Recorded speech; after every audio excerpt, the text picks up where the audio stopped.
O 12º planeta, capítulo 15, a realeza na Terra. O dilúvio, uma experiência traumatizante para a humanidade, não o foi menos para os deuses, os Nefilim. Nas palavras das listas de reis sumérias, o dilúvio varrerá tudo, e um esforço de 120 chars foi arrasado de um momento para o outro. As minas da África do Sul, as cidades da Mesopotâmia, o centro de controle em Nippur, o aeroporto de Sippar, tudo jaz enterrado sob a água e a lama. Flutuando em sua nave de ida e volta por sobre a terra devastada, os Nefilim aguardaram impacientemente a diminuição das águas para colocarem de novo o pé em terra firme. Como iriam eles sobreviver a partir de agora na Terra quando suas cidades e instalações tinham todas desaparecido, e até sua mão de obra, o gênero humano, estava totalmente destruída? Quando os assustados, exaustos e famintos grupos de Nefilim finalmente aterrissaram nos picos do Monte da Salvação, ficaram nitidamente aliviados ao descobrir que homens e animais não pereceram por completo. Até Enlil, primeiro enraivecido por descobrir que seus objetivos foram parcialmente frustrados, depressa mudou de opinião. A decisão da divindade foi de ordem prática.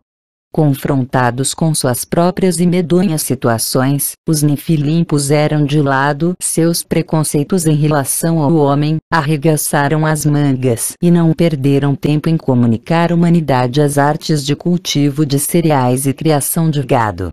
Uma vez que a sobrevivência dependia, sem dúvida, da velocidade com que a agricultura e a domesticação animal deviam ser desenvolvidas para mantê-los e promover uma rápida multiplicação do gênero humano, os Nefilim aplicaram seu avançado conhecimento científico à tarefa. Não tendo consciência das informações que podiam ser selecionadas a partir dos textos bíblicos e sumérios, muitos cientistas que estudaram as origens da agricultura chegaram à conclusão de que sua descoberta pela humanidade há cerca de 13.000 anos estava relacionada com o clima neotermal, novamente quente, que se seguiu ao fim da última idade do gelo. Todavia, muito antes dos estudiosos modernos, a Bíblia relacionou também os começos da agricultura com as consequências do dilúvio. Sementeira e colheita eram descritas no Gênesis como as dádivas divinas concedidas a Noé e a sua descendência como parte do acordo pós-diluviano entre a divindade e o gênero humano. Porque enquanto houver dias na terra, lá não cessará a sementeira e a colheita, o frio e o calor, o verão e o inverno, o dia e a noite.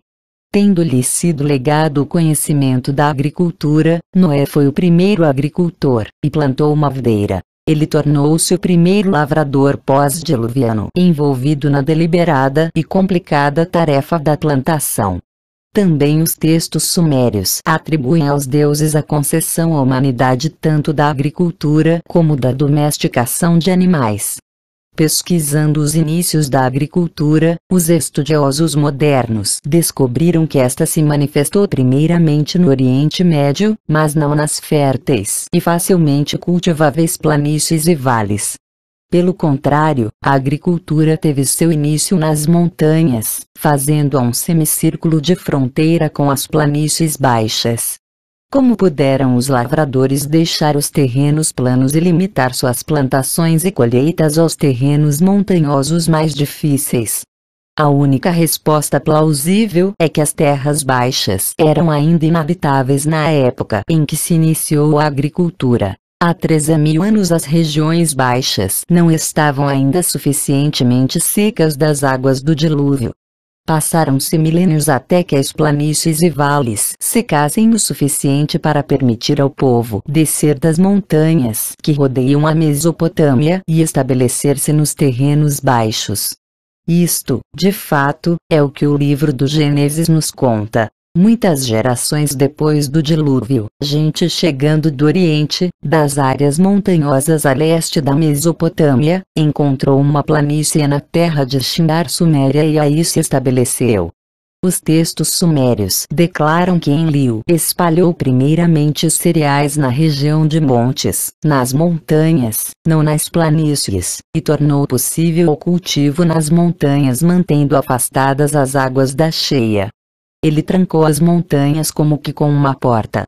O nome da terra montanhosa a oriente da Suméria, Elon, significava casa onde a vegetação germinou. Mais tarde, dois dos ajudantes de Enlil, os deuses Ninassu e Ninmada, estenderam o cultivo de cereais aos terrenos baixos para que, eventualmente, a Suméria, a terra que não conhecia o cereal, viesse a conhecer o cereal.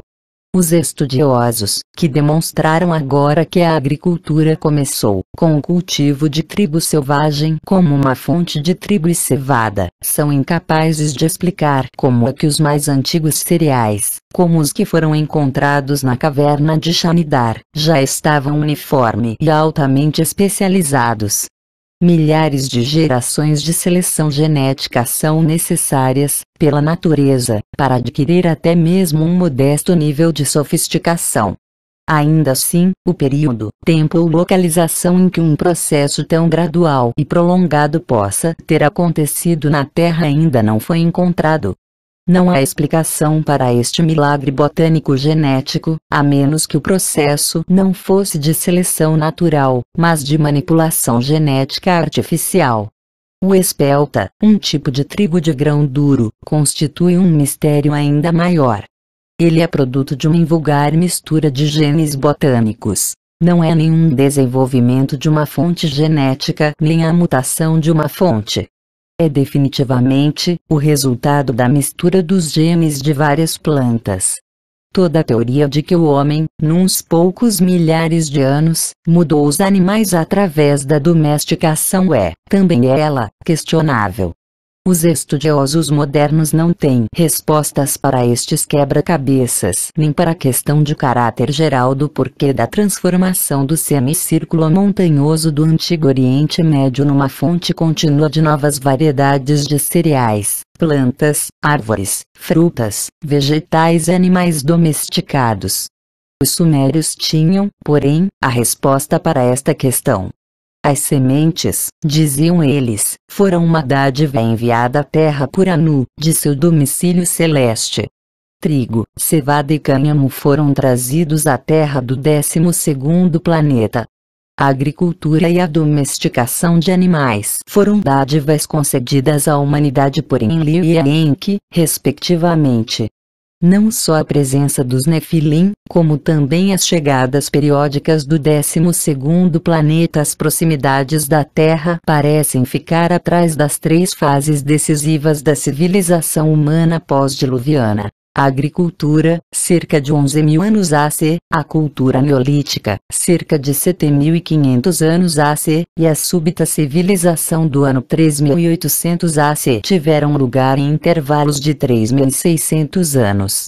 Parece que os Nefilim, passando os conhecimentos ao homem em doses determinadas, o fizeram em intervalos que se conjugavam com os periódicos regressos do 12º planeta às vizinhanças da Terra. Foi como se este tipo de inspeção no campo, ou alguma espécie de consulta pessoal, possível apenas durante o período janela, que permitia as aterrissagens e decolagens entre a Terra e o 12º planeta, devesse acontecer entre os deuses antes que pudesse ser dada outra ordem de avançar. A epopeia de Itana fornece uma vaga ideia da discussão que aconteceu. Nos dias que se seguiram ao dilúvio, disse: os grandes Anunnaki que decretam o destino sentaram-se, trocando opiniões referentes à Terra. Eles que criaram as 4 regiões, que estabeleceram as colônias, que vigiaram a Terra, eram demasiado elevados para a humanidade. Os Nefilim, dizem-nos, chegaram à conclusão de que precisavam de um intermediário entre eles e a massa humana. Eles seriam, decidiram os Nefilim, como deuses, Elohim Acádio, significando os supremos. Como uma ponte entre eles, os senhores e a humanidade, introduziram a realeza na Terra. Indicaram um governador humano que devia assegurar o serviço humano aos deuses e transmitir os ensinamentos e leis desses mesmos deuses ao povo em geral. Um texto abordando o assunto descreve a situação antes que a tiara ou a coroa fossem postas numa cabeça humana, ou um cetro fosse empunhado. Todos estes símbolos de realeza, e ainda o cajado de pastor, símbolo de integridade e justiça, jazem depositados ante Anu no céu. Depois de os deuses chegarem a uma conclusão, a realeza desceu dos céus à terra. Tanto os textos sumérios como os textos acádios afirmam que os Nefilim retiveram a senhoria sobre as terras e fizeram a humanidade reconstruir primeiro as cidades pré-diluvianas exatamente onde elas se situavam originalmente e tal qual foram planejadas. Que os tijolos de todas as cidades sejam colocados em locais dedicados, que todos os tijolos descansem em lugares sagrados. Eridu foi, então, a primeira cidade a ser reconstruída. Os Nefilim ajudaram o povo a planejar e a construir a primeira cidade real e depois abençoaram-a. Possa a cidade ser o Nino, o lugar onde a humanidade repousará. Que o rei seja um pastor. A primeira cidade real do homem, dizem-nos os textos sumérios, foi Kish. Quando a realeza de novo desceu, a realeza estava em Kish. Infelizmente, as listas de reis sumérias estão mutiladas exatamente onde estava inscrito o nome do primeiríssimo rei humano.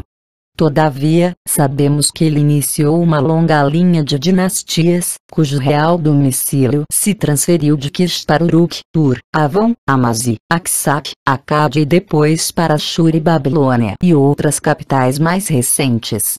A bíblica Barra de Nações catalogou do mesmo modo Nimrud, o patriarca dos reinos de Uruk, Acádia, Babilônia e Assíria, como descendendo de Kish. Nela está gravada a expansão da humanidade, suas terras e reinos, como uma consequência da divisão da humanidade em 3 ramos, logo depois do dilúvio. Assim, descendendo dos 3 filhos de Noé e recebendo seu nome, haviam os povos e as terras de Sem, que habitaram a Mesopotâmia e as terras do Oriente Médio, os de Cã, que povoaram a África e partes da Arábia, e os de Jafé, os indo-europeus na Ásia Menor, Irã, Índia e Europa. Estes grandes grupamentos constituíam, indubitavelmente, 3 das regiões cujo estabelecimento os grandes Anunnaki debateram. A cada uma das 3 regiões foi associada uma das deidades principais. Uma destas regiões, é claro, é a própria Suméria, dos povos semitas, o local em que se ergueu a primeira grande civilização do homem. As outras 2 tornaram-se também locais de uma florescente civilização. Por volta do ano 3200 AC, cerca de meio milênio depois do florescimento da civilização suméria, governo, realeza e civilização faziam sua primeira aparição no Vale do Nilo, conduzindo, na época, a grande civilização do Egito. Nada se sabia sobre a primeira grande civilização indo-europeia até cerca de 50 anos atrás. Mas hoje, está já firmemente provado que uma civilização avançada, abrangendo grandes cidades, uma agricultura desenvolvida, um comércio florescente, existiu realmente no Vale do Indo em tempos antigos. Isto aconteceu, acreditam os estudiosos, cerca de 1000 anos depois do início da civilização suméria. Textos antigos e provas arqueológicas atestam os íntimos elos culturais e econômicos entre estas civilizações nos vales dos 2 rios e a antiga civilização suméria. Além disso, tanto a prova direta como a circunstancial convenceram a maior parte dos eruditos de que as civilizações do Nilo e do Indo não só estavam ligadas, como eram, de fato, descendentes da civilização anterior da Mesopotâmia.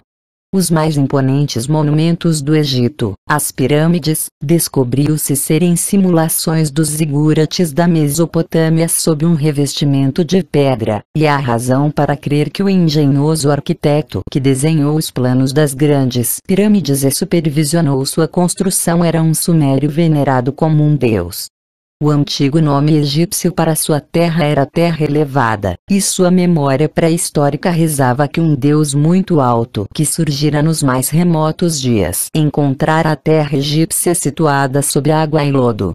Ele empreendeu, então, grandes trabalhos de reforma, elevando o Egito acima do nível das águas. A lenda descreve nitidamente o vale baixo do rio Nilo na sequência do dilúvio. Este vetusto Deus, podemos mostrá-lo, não era outro senão Enki, o engenheiro-chefe dos Nefilim. Embora, até o momento, se conheça relativamente pouco da civilização do Vale do Indo, sabemos que, também ela, venerava o número 12 como o supremo número divino, que, também ela, representava seus deuses como seres de aparência humana usando toucados com chifres. Que ela também venerava o símbolo da cruz, o sinal do 12º planeta. Se estas duas civilizações eram ambas de origem suméria, por que razão eram diferentes as suas línguas escritas? A resposta científica diz que as línguas não são diferentes. Isto foi admitido já em 1852, quando o Rev. Charles Foster, Theory Primeval Language, a língua primeiramente demonstrou que todas as línguas antigas até então decifradas, incluindo a remota língua chinesa e outras línguas do longínquo Oriente, tinham suas raízes numa mesma e única fonte primeva, que logo em seguida se descobre ser Suméria. Pictogramas similares não só tinham significados semelhantes, que podiam ser uma coincidência lógica, como possuíam os mesmos significados múltiplos e até os mesmos sons fonéticos, o que sugere origens comuns. Mais recentemente, os eruditos mostraram que as primeiríssimas inscrições egípcias empregavam uma linguagem que era indicativa de um desenvolvimento escrito anterior.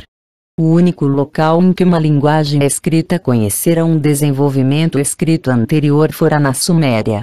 Temos assim uma única linguagem escrita que, por alguma razão, foi diferenciada em 3 idiomas: o mesopotâmico, o egípcio/amita e o indo-europeu. Tal diferenciação pode ter ocorrido por si própria durante separações cronológicas, geográficas e de distância. Ainda assim, os textos sumérios atestam que ela ocorreu como resultado de uma deliberada decisão dos deuses, uma vez mais iniciada por Enlil. As historias sumérias acerca do assunto encontram paralelismos com a conhecida história bíblica da Torre de Babel, na qual nos é dito que toda a terra era de uma só língua e das mesmas palavras. Mas, depois de as gentes se terem estabelecido na Suméria, terem aprendido a arte da moldagem de tijolos, terem construído cidades e erguido altas torres, zigurates, eles planejaram construir para si próprios um Shem e uma torre para o lançarem. Por isso mesmo foi que o Senhor confundiu a língua da terra. A elevação deliberada do Egito de sob as lamacentas águas, a evidência linguística e os textos sumérios e bíblicos apoiam nossa conclusão que defende que as duas civilizações satélites não se desenvolveram por acaso. Muito pelo contrário, foram planejadas e trazidas à luz do dia por decisão deliberada dos Nefilim. Receando, evidentemente, os perigos de uma raça humana unificada na cultura e nos objetivos, os Nefilim adotaram a política imperial, divide e impera. Porque, enquanto a humanidade atingia níveis culturais que incluíam até mesmo tentativas de navegação aérea, depois do que tudo que eles planejarem, nada mais lhes será impossível realizar, os Nefilim eram uma espécie em declínio. Por volta do 3º milênio AC, os filhos e os netos, para não falar dos humanos com parentesco divino, ultrapassavam em número os grandes e vetustos deuses. A acesa rivalidade entre Enlil e Enki foi herdada por seus filhos principais, e seguiram-se ferozes lutas pela supremacia. Até os filhos de Enlil, como vimos em capítulos anteriores, lutaram entre si, assim como fizeram os filhos de Enki. Tal como aconteceu na história humana registrada, soberanos tentaram manter a paz entre seus filhos, dividindo a terra entre os herdeiros. Em pelo menos uma circunstância conhecida, um filho, Shkur-Hadad, foi deliberadamente enviado por Enlil para ser a principal deidade local na terra da montanha. Com o correr dos tempos, os deuses tornaram-se soberanos, cada um guardando ciosamente o território, a indústria ou a profissão sobre o qual lhe fora concedido domínio. Reis humanos eram os intermediários entre os deuses e a humanidade que crescia e se alastrava. As afirmações de reis antigos, segundo as quais eles foram para a guerra, conquistaram novas terras, ou subjugaram povos longínquos sob as ordens do meu Deus, não devem ser tomadas levianamente. Textos e mais textos tornam bem claro que as coisas se passaram literalmente assim. Os deuses retinham os poderes de direção dos negócios estrangeiros, uma vez que estes negócios envolviam outros deuses noutros territórios. Assim, eram eles que possuíam a última palavra em assuntos de guerra e paz. Com a proliferação de povos, estados, cidades e vilas, tornou-se necessário encontrar meios de relembrar ao povo quem era seu soberano particular, ou o supremo. O Antigo Testamento apresenta o problema de fazer o povo aderir ao seu Deus e não se aviltar atrás de outros deuses. A solução foi o estabelecimento de muitos locais de culto e a colocação dos símbolos e imagens dos deuses corretos em cada um desses locais. Começou a idade do paganismo. A seguir ao dilúvio, informam-nos os textos sumérios, os Nefilim organizaram longos conselhos tendo por tema o futuro de deuses e homens na terra. Como resultado destas deliberações, criaram as 4 regiões. 3 delas, a Mesopotâmia, o Vale do Nilo e o Vale do Indo, foram fundadas pelo homem. A 4ª região era sagrada, um termo cujo significado original literal era dedicada, restrita. Dedicada unicamente aos deuses, era uma terra pura, uma área a qual apenas se podia chegar com autorização. Ultrapassá-la podia levar a uma rápida execução pelas medonhas armas brandidas por ferozes guardas. Esta terra ou região tinha o nome de Tilmun, literalmente, o local dos mísseis. Era a área restrita em que os Nefilim restabeleceram sua base espacial depois de a base de Sipar ter sido literalmente apagada do mapa pelas águas do dilúvio. Uma vez mais, a área foi colocada sob as ordens de Utu-Shamash, o deus encarregado dos foguetes faiscantes. Antigos heróis como Gilgamesh empenharam-se em alcançar esta terra de vida, para serem levados por um Shen ou uma águia até o domicílio celestial dos deuses.